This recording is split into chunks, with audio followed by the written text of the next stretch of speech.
ఇక్కడ తెలంగాణలో కాంగ్రెస్ పార్టీ అధికారంలోకి వచ్చినప్పటి నుంచి హిందూ సంఘాలపైన దాడులు, హిందూ వ్యక్తులపైన, హిందూ గుళ్ళపైన దాడులు జరుగుతా ఉన్నాయి. ఎందుకు ఇన్ని జరుగుతా ఉంటే కూడా ఎక్కువగా హిందూ ప్రజలు కూడా ఎవరు కూడా మేల్కోకపోవడానికి గల కారణం ఏంటి? వాళ్ళకి సంబంధించి ఏం చెప్తారు చివరిగా అంటే మీరు?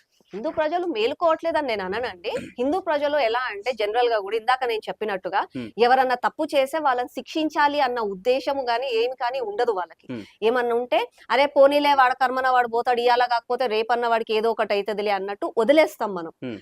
సో అదే దాంట్లో మనం ముందుకి కూడా ఎప్పటికి వెళ్తున్నాము.